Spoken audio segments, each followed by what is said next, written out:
Yes. Yay, welcome back for another episode of I'm Not Salesy. I'm your host, Cassie McKenzie, and I'm a sales coach for coaches who want to bust free from the 9 to 5. And so I'm so excited for this topic because on the podcast so far, I have had a lot of, it seems like I attracted a lot of branding specialists towards the beginning of when the podcast launched, and also like NLP and mindset and money talk. I love talking about money mindset as, as it relates to sales. But today, I really want to hone in on the back end of what I do, right? Like the back end of the message around my I help statement, if you want to call it that, right? Which is helping you bust free from having to smell Kevin's tuna sandwich in the cubicle next door, or that annoying coworker who asks 5 million fucking questions about why her computer isn't working. And you're like, that's why we have an IT department. So hi, I always understood why people drank alcohol when they worked in corporate America, because it's like, what the fuck? It's like literally regular, oh my God, like people you can't avoid. Wherein in coaching, you can pick and choose your clients. And so that's another reason to want to do this, for God's sake. So I have the best guest today. And she's someone I met. Is amazing that I met on LinkedIn. And this is why I love LinkedIn, because I had to pay on Facebook and Instagram to be in groups to meet cool people like you, Renee. So I've got Renee La Tour today as my guest. That messaging that coaches do where they're like, get in the room, meet people who are at or above your level. And that's why you pay to be in a mastermind. And I bought into that shit for a couple of years. I was like, oh yeah, I guess I need to. Until I got to LinkedIn and I was like, damn, like the caliber is like a new standard, and you meet people who get you and who get it. And you know what I mean? It's like, this is what I've been missing my whole coaching life. Okay, so let me tell you a little bit. Welcome, first of all, welcome, Renee. I was so glad you're here. And then, Thank you. I'm like dying laughing with your intro. I'm like, yes, yes, yes. I remember those damn cubicle days. Like, okay, oh, yeah. okay. You're killing me. I love it. Yeah, and then the person on your team who's like, you're like, let me just send a quick text to everybody, right? Like this happens on sales teams where you're like, does everything have to be on email? You know what I mean? Like, let me just ask you a quick question, just get back to me real quick, right? And there's the one person who's like, I prefer to communicate via email instead, so I will get back to you on Monday. And you're like, for fuck's sake, like it was a yes or no question. Like, can we just move on with life and make things easy? You know what I mean? Like, Yeah, the bureaucracy and the nonsense. And yeah, yeah. yeah, yeah. So Renee, though, if we are going to help you guys bust free between one or to the both of us, we're going to help you with this because she is a business strategist behind the Ticket to Freedom program that helps six-figure solopreneurs go from feeling trapped and burnt out to being location independent. And she's a full-time traveler. She's currently in Argentina. I'm so excited to hear about this. And a part-time entrepreneur. So literally, you don't have to work your corporate hours when you are a solopreneur if you put in the systems and you put in, the processes, and having that fancy nomad lifestyle that she's coined to describe her lifestyle, right? So I'm so excited you're here, Renee. I think this is such a great topic because so many people plan to leave corporate America, right? And I help them make the sales to leave corporate America, or to leave that just I've got to work all day mentality, but it tends to stick around because you're ingrained. Like if you've never been able or had the flexibility to get your shit done in 2 hours and not have to sit there for 8, then I think it can be hard mentally to wrap your head around the fact that you can double, triple, quadruple the income you're used to making while you're chained to your desk and work a little fraction of the time, right? Yeah, exactly. Yeah. First of all, I just want to say for anyone who's listening, you're starting in the right place listening to a sales coach, because that is going to be the backbone to your business. Like if you don't have sales, you don't have a business. So the funny thing about the work that I do is a lot of people will come to me thinking, oh, I need to get systems in place. I need to get the back end. I just don't want to work. They've kind of bought into this Instagram lifestyle that you see, and you're working on the beach in a laptop from your laptop, and Yeah. propped up and beautiful scenery and all this. And I will tell you, I'll be the first to tell you, yes, it is possible because I've been doing it and I've been doing it for years. I've been location independent for years, running multiple businesses from all over the world. So yes, I will tell you that, but you don't start there. That's Yeah. not where you start. So when I love to like educate people about the back end, about the systems, about identifying points of leverage, that comes after you work with someone like yourself, to get those sales systems in place to actually identify, okay, what is my product, what is my offer, how am I going about selling that. And that is the biggest point of leverage. I just want to point that out because I'm like, that's why I've been super grateful to meet you on LinkedIn. And like you said, you don't need a permission slip. Like, get on LinkedIn. It has blown my mind Mhm. how genuine people are. It's actually ironic because it's like the professional platform, right? Yeah. But people are so genuine. Like, people legit want to help you. People are so kind, so friendly. If you're not on LinkedIn, I swear, like, get on today. Do not wait. For sure. I know. I agree. I've been singing its praises ever since I really started getting serious about LinkedIn back. I want to say it was like January, mid-January was when I had hired a coach to just understand, like, I understand the systems, right? I understand that you need to have like an actionable plan to spend a fraction of your time, or else, like, LinkedIn, don't get me wrong, it's a platform you could spend 10 hours a day nonstop on, right? Like, you could do your busy work there and still not make any sales. And so my mission is really to teach people what are like those main things to do every day that then lead to an avalanche of results, you know?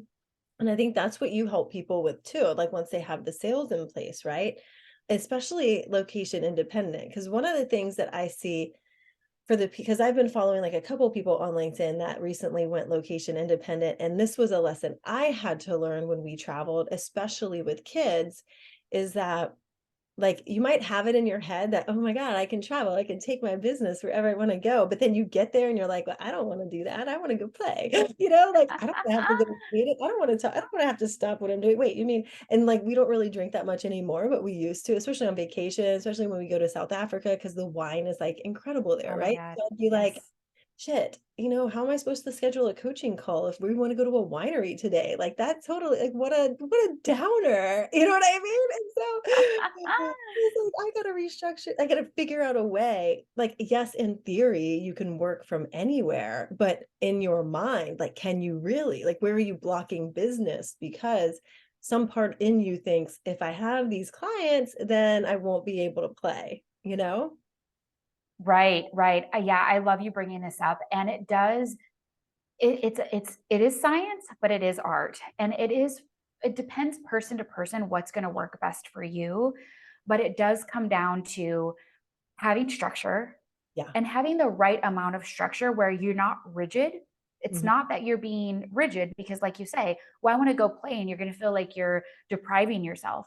But the thing that I do love about this lifestyle and choosing a location independent lifestyle is, in a way, it forces you to really evaluate and really get down to business on what is most important. Yes. And having that, your North Star, we all talk about it because it's that important to really crystallize, like, what is your why and what's guiding you. And it's okay if it changes. I don't like to box people in. I think people really, what's my why, what's my purpose, and they'll like, Mhm. I need to have this perfect plan and everything needs to be perfect before I Yeah. take the plunge.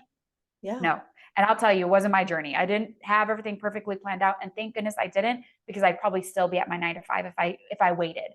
Yeah. So it's not that you have a perfect plan. And thankfully, there's people like you, there's people like myself, there's people out there to help you because we are this passionate about it. If you haven't guessed by now, we want everyone to have the life that they can have because there's nothing stopping you but you.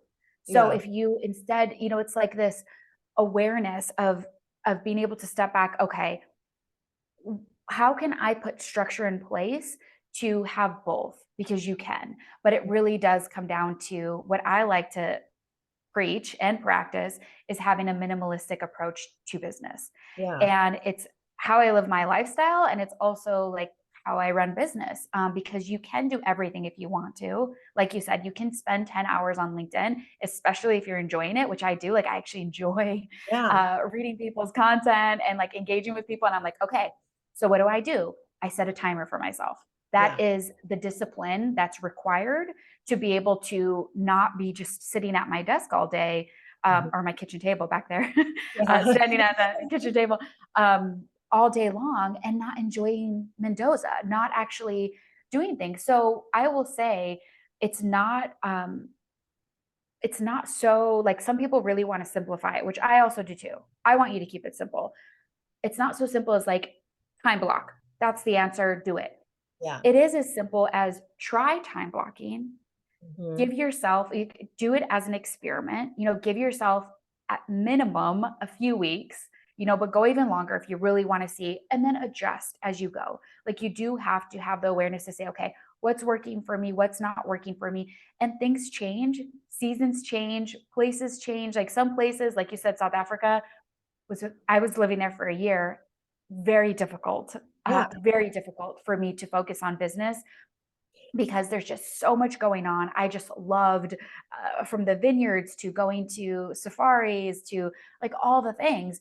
So it really took much more discipline for me to say, okay, I actually need to set aside time to work on my business. So what worked for me then, which was now a few years ago, was win before noon. What's Yeah. important now? Like focusing on what's important now, and working up to noon. So anything before noon was work, and then anything after noon was play. And Yeah. that's how I structured my day, which is so funny because now, it being in Argentina, I've had to do the opposite where I actually have to schedule in play. Otherwise, I would just be like, it's just a season I'm in right now, just really, nose to the grindstone focused, where I could look up and realize I didn't even see the sunset. So I really have to have more structure on the other side of it where I'm scheduling play. So, for example, on Friday, we're going to be out at the vineyards all day. I put it in the calendar and I invited my partner. Same thing like last week, we went to a little opera show. It was very nice. It was so cute. And I scheduled it. I'm like, okay, we're going to the opera on this day. Like, and so actually scheduling play. So it could look both ways depending on the season you're in, Yeah. the energy, managing your energy more than time. Energy Time is zones too, more if you're important. traveling, right? And the time zone, exactly. Like that would be one. Like that's what I when we go to South Africa, it's 6 hours ahead of us, and so that's a change. That means like anything that I would do at noon here is going to be at dinner time there. Also, they have the rolling blackout things every day where they literally shut the power off on all the businesses. Now it's like 5 days a week for 4 hours. It's ridiculous. But like when we were there for that, that was a huge issue because the Wi-Fi is really that like you're living off Wi-Fi, right? Your business, so you have to have a really great connection. And if your power's out, you don't have Wi-Fi. And then you're like, well, shit, I was supposed to have, I was supposed to put together this coaching program for a presentation I'm giving, or like I had to schedule all of my podcasts before we went, and so if you're there though for a longer amount of time, like 6 months or whatever, like there's a lot of planning that you do have to do in advance that if you're flying by the seat of your pants normally in your business you can't do, right? Yeah, exactly. And that is so true. And I know earlier I said I don't really like it to give travel advice because every place is different for everybody. But there are some things like that I actually had no idea when I went to South Africa, that there were, and I'm glad you called them rolling blackouts and not load shedding. Yeah, I know. um, South Africans, man, bless their heart, they just go with the punches. And I'm like, no, like the American in me is like, this needs to be fixed. um and and so it is important. So like that is one of the things that like if if I'm talking to somebody about going to work from South Africa, I'm like, you better make sure that your Airbnb host has a backup generator, just for Wi-Fi. It's okay if the lights are out, you can bring some candles, but just for the Wi-Fi, because it's not fun. Or be somewhere like, for example, we stayed for several months near the parliament, and we always Yeah. had Wi-Fi. Same thing if you're staying near certain embassies, Mhm. you won't have any Wi-Fi issues. So there are some things like that. But I just wanted to throw that Yeah. in there in passing. But you're right. It does take some planning. And for me, like what I typically suggest, maybe people like I don't know. Everyone has their own way. Some people, they just grab their backpack and head to Southeast Asia, book a Yeah. one-way ticket, and they're just like, I'm out. Yeah. great. If that works for you, awesome. That didn't work for me. I wouldn't suggest it. When I first tasted location independence was back in 2017. We took a trip to Europe. Up until that point, my partner, who I also work together, still to this day, we run a business together. He was not interested in traveling anywhere outside of Cancun, Mexico. He was like, nope, I'm good. Like we would take our vacations, Cancun, Mexico, Hawaii, Costa Rica, certain things like that. He was like, no, there's no reason for me to, want to go to Africa or Europe or anything. So taking that trip to Europe opened his eyes to travel and like, oh, wow, there's incredible places. Like, yes, there are actually nice beaches in, south of France and Italy and everything. And for me, it opened my eyes to like, wow, we can actually run a business from anywhere. So I know now, thankfully, with COVID, it's opened a lot of people up to remote work, but I will tell you what, that was not at all what I was planning for. Like we were thinking we were going to have a brick and mortar, huge business. We had an office. Like that was not at all, yeah, in the plans. I didn't read a book, or I know you're telling me about all of these Yeah. interesting location dependent books. I didn't do any of that. Yeah. Yeah, it was so for me, I was telling Renee before we got on, and then we're like, maybe we should just hit play. I mean, hit record. But like, I remember the thing that got me at first, like, I've always worked remotely, ever since I came out of college. I went straight into pharmaceutical sales. I was 21 years old. That was in 2000, so 23 years ago. And I always stayed in, a remote based sales job, like they call it field sales, where you work out of your home. So I don't really know the cubicle life as much unless I went up to the training department, because after, being really successful in the first couple of years, I became a sales trainer and I loved sales training. So I'd go up to New Jersey a lot for weeks at a time to help the new sales training teams that were or the new teams that were coming through to go through sales training for like the 3-month period, because it was like a really intense sales training program. It was like literally you live in New Jersey for 3 months. So it was like, oh my God. So but yeah, you get a little water cooler talk that way. But as far as I had a lot of freedom, I guess that's my point. I had a lot of freedom already, a lot of autonomy in my job, and I still craved more, because still those conference calls or those little things that like you don't have control over, that hold you back. Or even though I worked from home, if we wanted to travel abroad, I still had to put in a PTO request. I mean, yeah, if my kid was sick or I wanted to, I mean, I literally would be at work from maybe 10 o'clock to 1. Like I became so good at it with the systems and processes that I could get done in 3 hours, what most people could get done in 8, and still be at the top of the rankings. And so again, like, know what to focus on, right? Know what you have to focus on. But I read this book called The Free Range Human, and it was all around, leaving the corporate life, coming up with a business idea so that you could travel the world or have that freedom, do what you want. And at the same time, I got introduced online to a woman named Natalie Sesson, I think. Like, I need to look her up, or Sisson or whatever. Anyway, she was a coach. So this is like my first introduction to the coaching world, even though it didn't hit me that, oh, there's a whole world here. I just heard of like Bob Proctor and like Rhonda Byrne with The Secret. Like that was it. So I was like, I had no idea this whole world exists. Like sometimes I wonder if I had gone into it back in 2015, what could have happened? You know what I mean? But anyway, so when I came up with a couple different business ideas before I finally discovered that the coaching industry was a real thing. And it was exciting to me to not have the chains, right? Like not have the manager, or, to have that freedom to create what you want to create, and, and get paid to do what you love to do. And I feel like now with all the layoffs that are happening, like for me, a huge motivator was being able to see my kids grow up, working from home, figuring it out. And maybe it took me a little longer to figure out like the online business side of things, or have things drop in, because I was obviously very distracted by a 1 and a 3-year-old at the time, right? But like, I think it's so, like, the misconception is that you're going to be able to, just completely say goodbye to your 9 to 5 and then have this business that supports you but people forget that you don't have your marketing department anymore. You don't have your accounting department. Like you show up and do one job in your corporate job, but you show up as a solopreneur and you have every single job. You are the salesperson. And I feel like a lot of coaches out there especially don't want to admit, they're like, I'm a healer. I'm not in sales. And it's like, yes, you are. You're a CEO. Otherwise, you have a hobby. Okay. So if you want If this you to want to make money, you are. right, and I've actually gotten in a discussion with my husband too, because he's branching out to become like a wellness coach and to do like to help CEOs and people prone to burnout to become more mindful and stuff like that.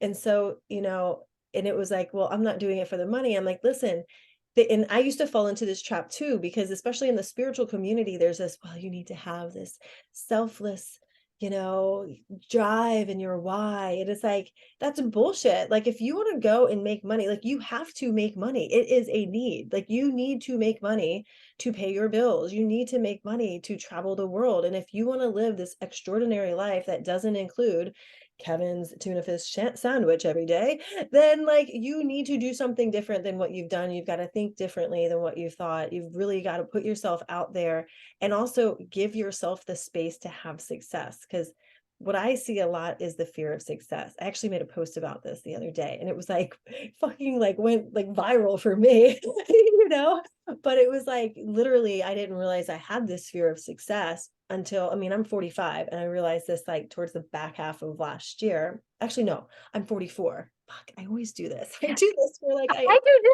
I'm like, I forget my birthday's on Friday and I'm like, I literally have no idea how old I am. That's the why. Ooh, yeah, well, you'll forget how old you are on Friday too, because you'll be at a wider, right? So but yeah, I mean, it's taken me till now to realize how huge this fear was, and how it shows up is doing the mindset work, doing the things that work, to get the results, right? And you'll do this and your clients do this too, right? Like putting the systems in place, but then getting the result you want and then half-assing it after, because you know how powerful inside. It's dangerous your subconscious is dangerous for it to imagine how much success that momentum will actually get. Like this, I'm showing my hands if you're listening, like there is that huge ramp up that's going to happen if you keep doing what you're doing in a great way to your conscious mind, but your subconscious is saying there's saber-toothed tigers there. It's your inner caveman that's like, don't go out at night, you're going to get eaten alive. And you're like, but I'm supposed to go out at night. I'm in like, I'm in Argentina, bitch. Like, seriously, I'm going out at night. Like, Yeah, you're so right. And we all experience this. And the more that we can talk about it, the more we can normalize it. So you do not feel like you're, as a solopreneur, it's easy every single day to feel like you're on an island. yeah. Even if you have a coach, like even if you have a coach, you have a great support system, you have a great, spouse, whatever. Even with all that, it could still feel like you are completely on an island. And I always just want everyone to know, like, all of the things from imposter syndrome to having all these fears, it's all super normal. And you're right, it's the funniest thing. People think that they're afraid of failure, but they are actually afraid of success. And it's a very interesting thing how our brain works, because it's trying to keep you safe. It's a beautiful, beautiful thing. Our mind is so powerful. We know, you have the same brain as Einstein. We know how powerful it is.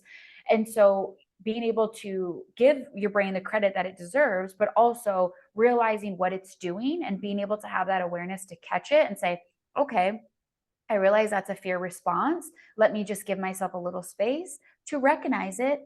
And simply, and this is really, it comes down to talking to yourself. It might sound kind of weird or woo woo, but I know you get it. It is just talking yourself in or out of something. And you can talk yourself out of something, which people do all day long. This is why they never quit their job. They never get out of bad relationships. They will continue to make justifications, because that's your old identity hanging on for dear life. And when you're breaking free to this new identity, which includes, maybe it's your solopreneur journey, maybe it's a new relationship, maybe it's how you're handling motherhood. I mean, the list goes on and on. This gap between the two is where a lot of the pain happens. Like you're saying, the fear of, oh my God, this is scary. And I literally have experienced this in such extreme ways where I've had a bodily response. Like when Yeah. people talk about, yeah, not being able to sleep or just like not being able to breathe or having anxiety, I've had it all. I've had it all. And Yes. so being able to, and thankfully with thank goodness for the internet and thank goodness for social media. Like I used to like loathe social media. Now I'm like, thank God, because you have so many tools that you can tool up your toolbox. It could be nervous system healing. It could be, positive mindset work. It could be there's the knowledge out there is endless. It's just about you taking a little space and time and investment in yourself, because that is going to be, it's cliche, but it is. You investing in yourself is going to be the best investment you can make in your business. So having those tools to go to, you're never going to not need them. You're never going to not need certain tools, whether it's, like I said, it could be dance therapy, it could be coaching, it could be talk therapy, it could be, just going on a walk, all the things that you realize, okay, this works for me. Let me grab that tool and add it to my toolbox. That's as simple as it is. Yeah, for sure. Yeah. So you brought up something because I wanted to ask you earlier. Um, you mentioned the systems to put in place, and I want to get down to like what are some like specific recommendations that you have for people if they're realizing even if you're first, and I want to say like even if you're a new coach and you're listening to this, or you're a coach that's already at six figures or multiple, it doesn't matter. All of these things can still apply to you, right? Like, and you're never, and I really feel like it's never too early to start putting systems in place and making your life easier, right? Like automation. I didn't realize that I was doing automation from the beginning until I realized I'm like, oh, I heard people talking about, oh, do automation, create automated systems. And I'm like, oh, cool, maybe I should do that. And then I'm like, oh, wait, I already do. You I know what already am. Yeah. Yeah. But like, where do you fit in the mindset work? Like, if I know you say you can set up systems to work 1 to 2 hours a day, or just a couple of, hours a day. However you want to see that. Now, I know some people prefer 3 days a week, for a few hours a day versus every single day, right? Planning in that playtime, like you said. But like, where do you put in, like, what category do you put in mindset work, and what do you recommend for people with that? Because I think that's super important. Right. So let's unpack a little bit. And if I go off on a tangent, just bring me back, because I tend to do that. Hey, you're on my podcast. Welcome to the shit show. I love it. No, that's me. Like, I'm like, oh, that was a tangent for another day, but let's talk about it today. Yeah. Yeah. Yeah. Let's just get messy here, because that's what it is. It's real life. People, it's funny because I like to keep things simple. People ask me, like, what's your framework? It's a 2-step framework: simplify and amplify. That's it. Like, literally, that's what I work with my clients on. So when we talk about systems, people either overcomplicate it and Mhm. make you think that you need it. And again, I'm not blaming anybody. Everyone's selling their thing. We have to always remember, like, okay, what's the motivation? Okay, Sally's selling systems, Tammy's selling TikTok. Like, we have to just kind of always be mindful of that, where you're getting your information. So when someone is selling this concept of systems, they often overcomplicate it, Yeah. right? Like, it's funny that you said, like, oh, what's this automation about? You're like, oh, I'm already doing this, right? So it could be very simple things. And all I want you to think about when you think about automation and where that fits in is, this feels pretty repetitive. Mhm. I'm doing something over and over again. It's working. That's key. It's working. It's not a broken process. It's a working process. How can I get that out of my head or off of my plate Mhm.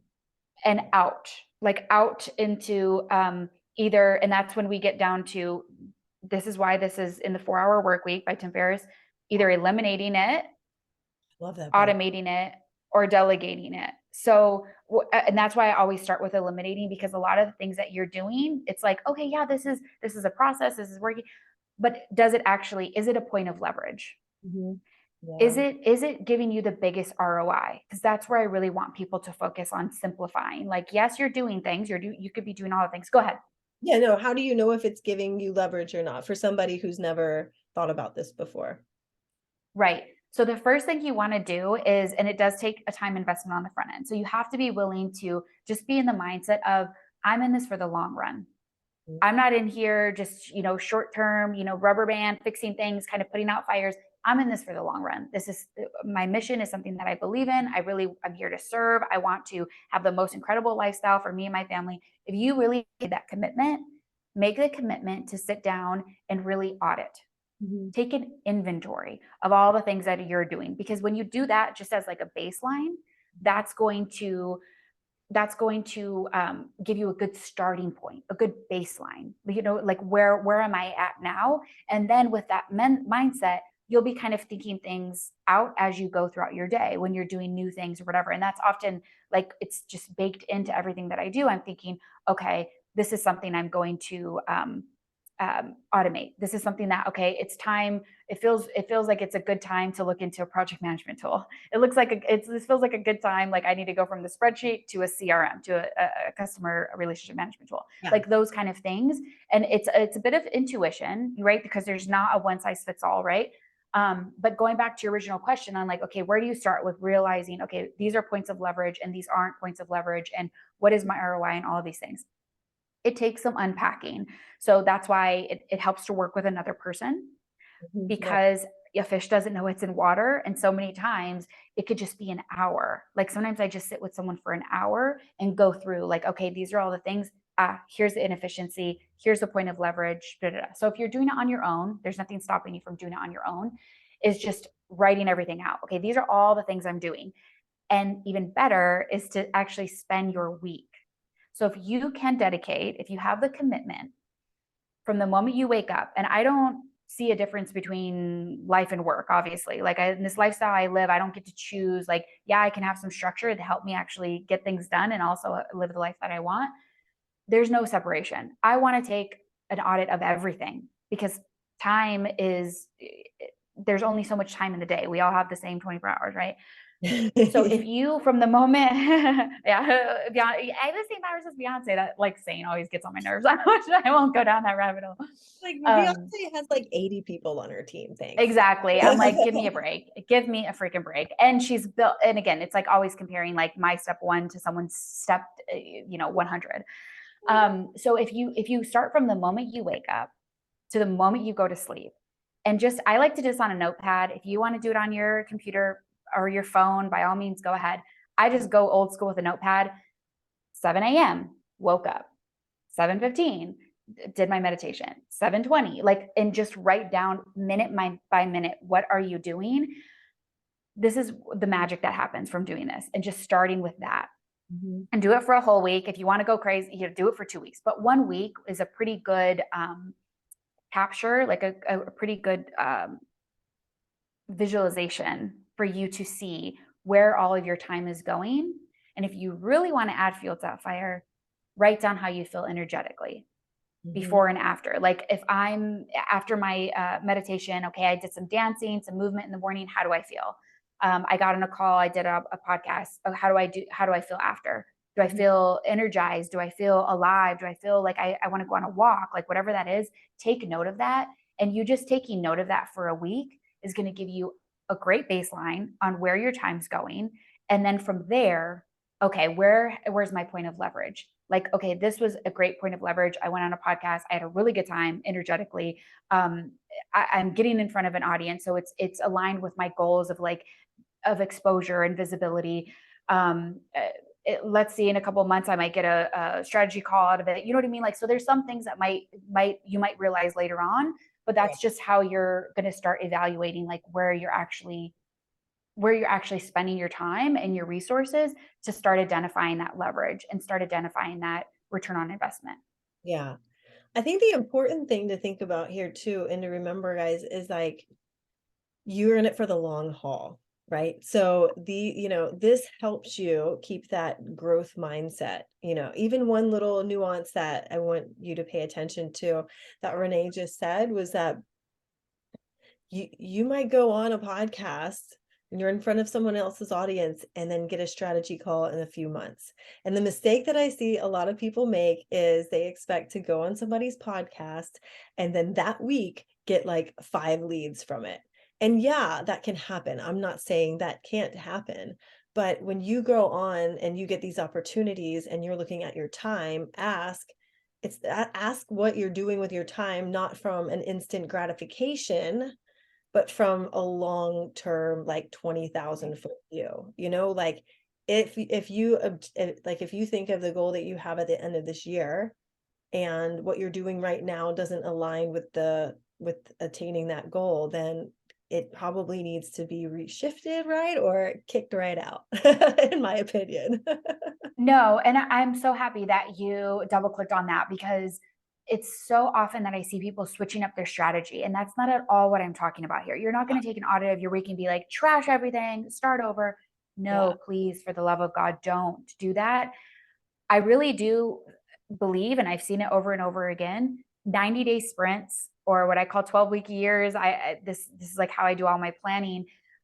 Is a good capture of like being able to reflect on the last 3 months and see, okay, what worked, what didn't work, while keeping in mind things take time, yeah, especially when we're talking about marketing and sales. The know, like, and trust, that is a real thing. People need to see you and hear from you and get to know you understandably. And when we're talking, I know that you help your clients with high ticket sales. When we're talking high ticket sales, that cycle, that sales cycle, if you want to call it that, it could be even longer. And you need to be okay with that. Like you have to be persistent in your efforts and yeah, trust. You do have to trust your gut. There is gut trusting involved, along with you identifying, okay, is this a point of leverage for me? Is this an opportunity for delegation? Like if something can be done by somebody else, right.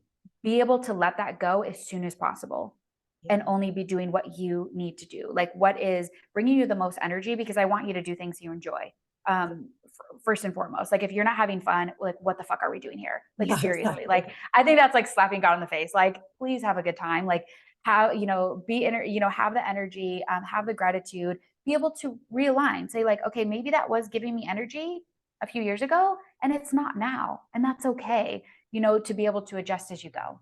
Yeah, so true. Yeah, and notice that where you've grown and where your process needs to grow too, or your business, like you don't have to keep serving the same people all the time. You can elevate Yep. your ideal client. I feel like that's for me, when I see the biggest sticking point for people making sales is that ideal client avatar and finding that, and that because everything blossoms from there or blows up, right?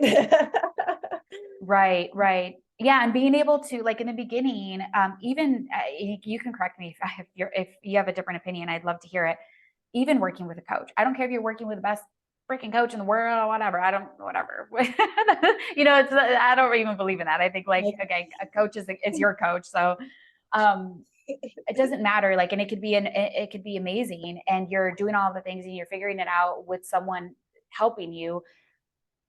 Be okay with not knowing. Be okay with like, I'm not really sure. Let me try this out for again 3 months and see how it goes and reiterate.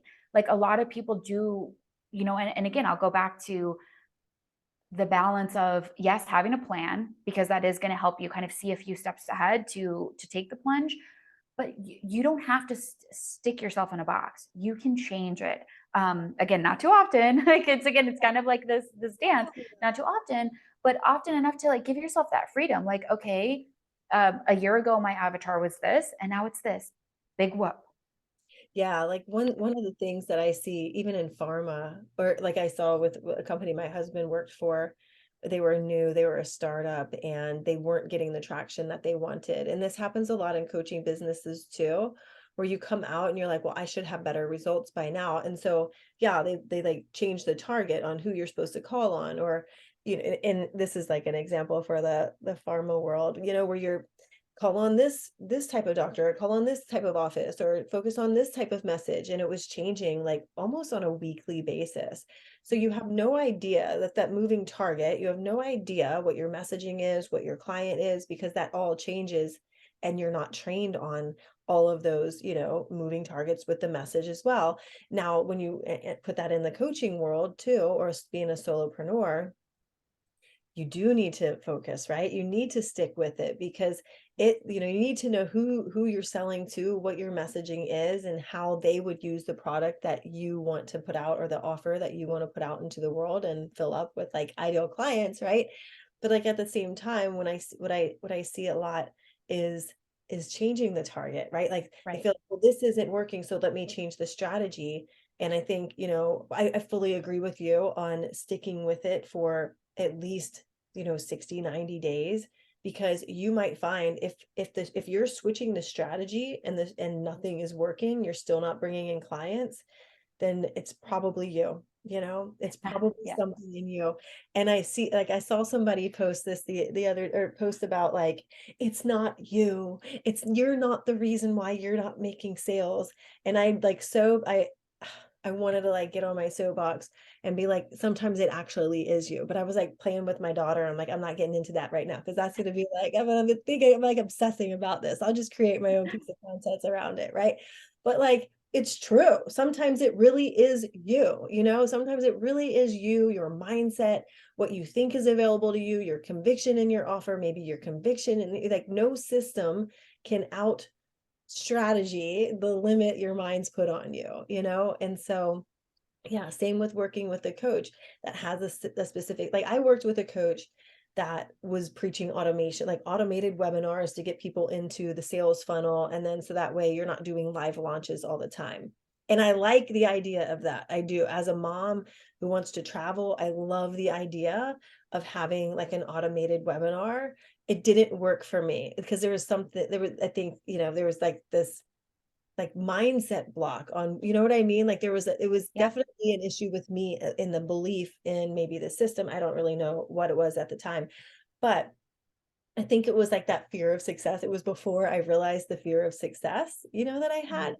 And so, but at the same time, what I said to myself and I said to the coach, I was like, listen, I'm not saying that your system doesn't work because I believe it does. I just feel like the timing for me right now, like I'm going to put this in my back pocket and one day it is going to work for me. When it's Right. ready, the right time. This is, I'm so glad I've learned this and I'm so glad that I know how to do it because this is going to blow up my business when it's the right timing to do it. You know what and I get chills talking about Right. because like it is going to work, you know, like, but you've got to stick with these, you've got to stick with it. You've got to stick with what you're trying so that you can see, is it working? Is it not working? Do you need to shift something? Do you need to get leverage somewhere else? Do you need to have fix a problem within yourself? You know, like fix a belief deep down that's like holding on for dear life and like rip it out and let it be. You know what I mean? So Right, right. And I love that you brought up like when you think about, okay, where's the leverage, what's working, what's not working while you're doing experiments, because you again, you have to be comfortable being uncomfortable with this experiments. It's yeah, just especially in the beginning, like it is just same. par for the course. Yeah. And while you're experimenting, if something works and you're like, ah, okay, I made the sale, Yeah. double down, Yeah. double down on that. And I think like I love that you brought up the fear of success, because I that is the thing that happens and I hear it all the time, like, oh, that was just luck, oh, that person wasn't an anomaly, that was an outliner. No, that is where you should be doubling down. It worked, keep doing that, keep doing it over and over and over. And don't be afraid, like you're just gonna like, oh, but I'm always going to be doing something. Or what I hear a lot about when I'm working with people is they're doing something that's not scalable right now. That's Mhm. okay, as Mhm. long as you have the mindset, like you know where you're going and you know your ideal lifestyle. Like you said, maybe that's three hours a day, maybe that's 3 days a week, whatever that ideal lifestyle is. I always start there. Like that's like, again, when we talk about baseline, like when we talk about where you want to be, what does that ideal lifestyle look like so that your business fits into that? Having that in mind, if you're not willing to do the things right now that feels, like, okay, I'm just, because you're figuring it out, that could be a lot more sales calls right now. That could be a lot less automation. You have to be willing to do those things and double down so that you can really dig into that ideal client, that ideal client avatar that you are here to serve. Yeah. The more intimate you are with them on the front end, when you go and set up that automated webinar, when you go set up, it is going to sell like hotcakes because Yeah. you already figured out the deeper emotional state, the deeper connection, all of the things because you were intimate with that person. Yeah, exactly. Yeah, exactly. And you're not creating everything for the wrong person. Right. And that I see it all the time. I'm like, you automated too soon. You systematized too soon. That's why when as we first started our conversation, I'm like, I'm so happy people are starting with sales. Like that is the maybe even the best place to start when it comes to starting, from scratch. Yeah. Yeah, like, 'cause you need to know the basics. You need to know what's the messaging that's gonna work? What's the framework for creating message? Like, what is the purpose behind it? Like, I made a post today around, like, do this, not that kinda, vibe around your messaging, especially for different types of coaches, because I see people focusing, like, so much on the features and not so much the benefit, or focusing on, like the needs and not really what people want. So, guys, go check out my LinkedIn. You'll find a treasure of, like, it's like a treasure box of sales Treasure trove. Yeah.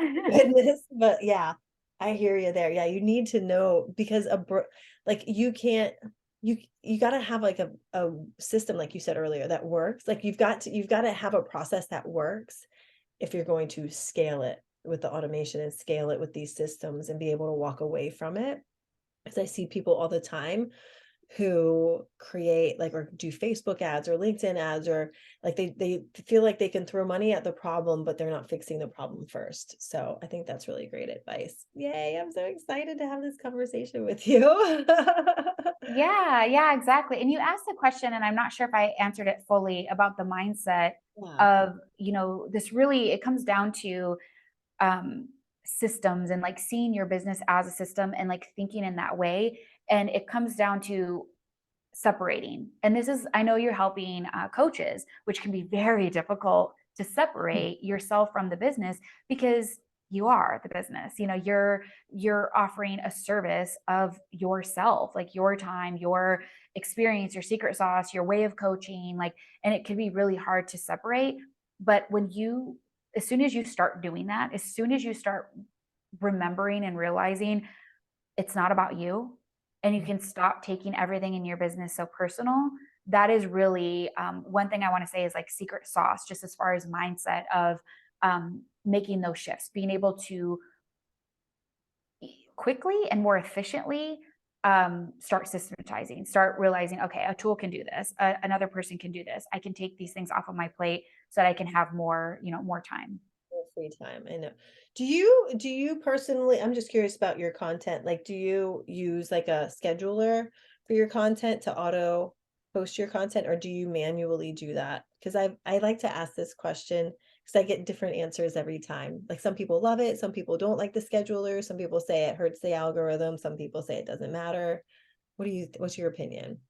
Yeah, and I've done both because I'm a systems geek. I love to geek out with all the different things from the process, like, okay, this is my process for content creation, from figuring out what I'm going to post about to how I'm going to post it to what day, all the things in between, and what tools am I using for scheduling. So everything from Buffer to now LinkedIn has native scheduling. And so just a few weeks ago, I tested out the LinkedIn, um, the native scheduling in LinkedIn, which has its pros and cons. Like there are a lot of ways where like a tool like Buffer is better. But the thing that I liked about the native tool in LinkedIn, which you could probably assume, it does have better reach. Oh, So on that side of things, it worked out better. And then I oftentimes, like, I don't beat myself up if I don't have my process trump tight, because life happens. And yeah. I live a life first Yeah. lifestyle. I have a life first business. So when life happens and I'm like, hey, I just relaxed all day and I didn't schedule out my post for the next week, I'm cool with that. Like Yeah. this week, I did not schedule out my post and I'm okay with that. Like being okay with that is, again, part of the secret sauce, is part of the mindset of just like having grace on yourself and relaxing. But I do like to schedule my posts a week in advance, just Yeah. 1 week. So some people do like a whole month. I'm like, hey, go for it. It's like, it really is more about like what works for you. And like you said, what also is working for the algorithm as well, because if you are playing the game, depending Yeah. on what platform you're going to be on, using social media as marketing, play the game, like follow the rules. Don't let your ego get in control. Like, I'm just going to post whenever I want. I'm going to post and ghost. I'm going to follow the rules, because if you're going to use it right. Yeah, exactly. Oh, I love that. Well, Renee, can you tell everybody where to find you? Thank you so much for this. You guys, I hope you brought a notebook because this was really, really good. You got a lot of great nuggets from this interview. I hope so. If you have that notebook, start auditing your time starting today, starting Definitely. tomorrow, maybe first thing when you wake up. No, it's just powerful. Honestly, I think I don't want to go harp on that some more, but the other thing I forgot to mention with that is just building the awareness. Yeah. And that's kind of like a thing that just happens naturally is like, just tracking it, not being like, oh, I have to do something different. Like, no, again, with all the grace, just write it down, but you're building that awareness like, oh, okay, this is where my time is going. I spent 10 hours on LinkedIn. That's not something that, is a high ROI. So yeah, if you have that notebook, I hope you're auditing your time. But yeah, thank you so much. This has been a lot of fun. And I'm going to here, I'm going to make a note. I'm going to like my time audit and then I'll report back. Maybe I'll make a post about it and I'll tag you. Yeah. My I accountability. love to see it. Not a lot of people are ready for it. A lot of people are just like, oh, you're asking me to do what? No, but I know It's like your audience is advanced. it's like being in debt and looking at your credit card balance and making like a spreadsheet. And I don't mean letting QuickBooks do it.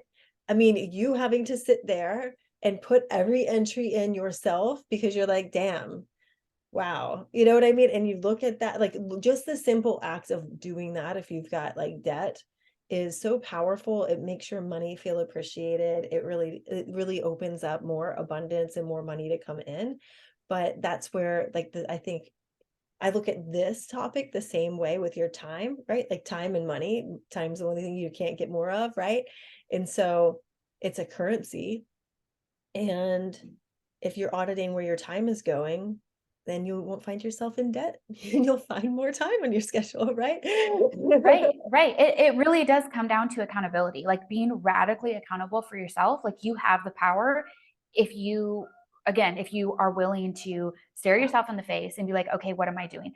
It's the same way I got out of debt. I had $25,000 in credit card debt. And what did I start doing? I started writing down where every cent was going. And Yeah. that alone was the momentum that built me going from $25,000 in the hole to having as much money as I needed, so it's like, it really does come down to that, accountability, self-responsibility, whatever you want to call, but take accountability for yourself because Hashtag that's where it all adulting. starts.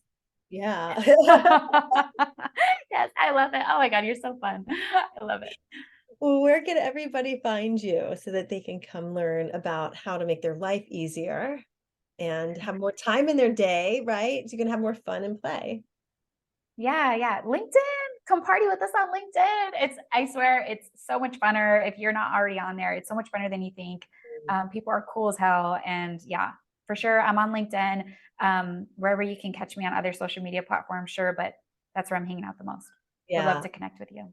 Yeah, like Instagram's like my jilted lover. I used to spend so much time with him last year, and like ever since I've started getting like hey, Cassie, come check out the top reels of the day.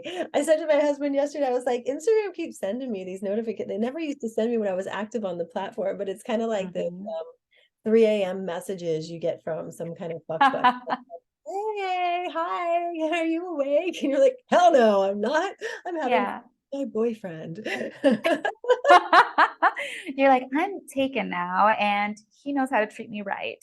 I did Yeah. it. Oh my God, you're hilarious. I love it. Thank you so much, Renee, for being again, and thank you for the compliments. I'll receive that.